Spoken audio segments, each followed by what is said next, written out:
ওয়াহাবিরা হচ্ছে শাসনি পূজারী। কিছু মৌলবি বেরিয়েছে যখন কিছুতে পারে না একটা টাইটেল দেয় কবর পূজারী। শুনেছেন? একটাই টাইটেল আছে কি, কবর পূজারী, মাজার পূজারী, পীর পূজারী।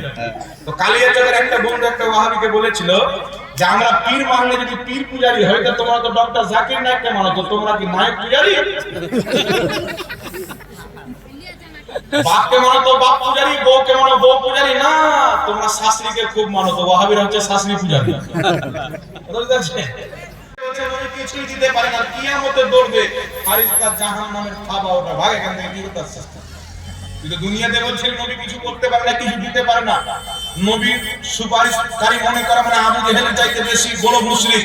তো তুই এখানে কি করতে এসেছিস? জাহান্নামে ফেলে পাঠিয়ে দিবে। আর পার হয়ে যারা নবীর দরবারে যাবে তারা হচ্ছে সুন্নি মুসলমান। জোরে বলেন না সুবহানাল্লাহ। দৌড় দিয়ে নবী মুস্তাফার দরবারে যাবে। পৃথিবীর মুসলমান খিদার কষ্ট পিপাসা রয়েছে, বিভিন্ন রকমের আযাবে লিপ্ত থাকবে, কিন্তু পৃথিবীর মুসলমান ওই কিয়ামতের মাঠে আমার নবী মুস্তাফা সাল্লাল্লাহু আলাইহি ওয়াসাল্লাম নূরানি চাদর গায়ে দিয়ে যখন কিয়ামতের ময়দানে আসবে, আলা হযরত বলতেছে ওড় কর জব वो नूरी चादर आएंगे सारे महशर का नक्शा बदल जाएगा। ওই কিয়ামতের ময়দানে সব নফসি নফসি করবে, কিন্তু আমার নবী মুস্তাফা যখন চলে আসবে সব মুমিনের চেহারা খিলে যাবে, মুস্কুরানে लगेगा। জোরে বল সুবহানাল্লাহ। নবী পাককে দেখে কষ্ট ভুলে যাবে, সাহস চলে আসবে, তো হাসরের নকশা চেঞ্জ হয়ে যাবে।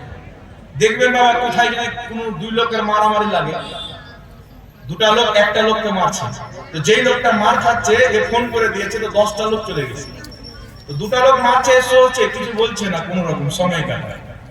যখন এক পক্ষে 10টা লোক চলে গেছেন যে আই বেটা দেখছি, বল না এ হয় কি হয় না বলে বলেন।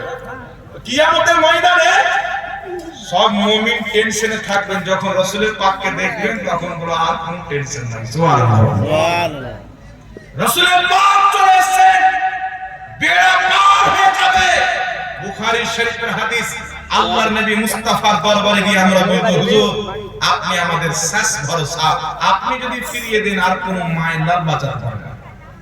নবী পাক সাল্লাল্লাহু আলাইহি সাল্লাম বলছেন, কি বলবেন উনি বলবেন না ইযহাবু ইলা গায়রি, অন্য কারোর কাছে চলে যাও বা দাঁড়াও দেখতেছি না, আমার আপনার নবী বলবেন আনা লাহা, এই জন্য তো আমি আছি, এই জন্য তো আমি আছি, তোমাদের সুপারিশ করে জান্নাতে নিয়ে যাওয়ার জন্য আমি মুহাম্মদ রাসূলুল্লাহকে সিলেক্ট করা হয়েছে।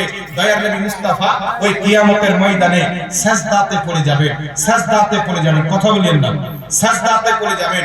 সাজদাতে পড়ে আমার আপনার নবী বলছেন ওই সময়তে আল্লাহ পাক আমাকে একটি তাসবিহ শিখাবে, আমি সেই তাসবিহটি পাঠ করব। আর অনেকক্ষণ কেটে যাওয়ার পর আল্লাহ পাক বলবেন ইয়া মুহাম্মদ ইরফা রাসাকা। বুখারী শরীফের হাদিস, আল্লাহ বলছেন ইয়া মুহাম্মদ ইরফা রাসাকা, ইয়া মুহাম্মদ ইরফা রাসাকা, হে মুহাম্মদ মাথা তুলো, হে মুহাম্মদ মাথা তুলো। যার তুমি সুপারিশ করবে তাকে বখশে দেওয়া হবে, যা তুমি চাইবে তোমাকে তাই দেওয়া হবে। তুমি যার সুপারিশ করবে বাস্তিস চাইবে তাকে বখশে দেওয়া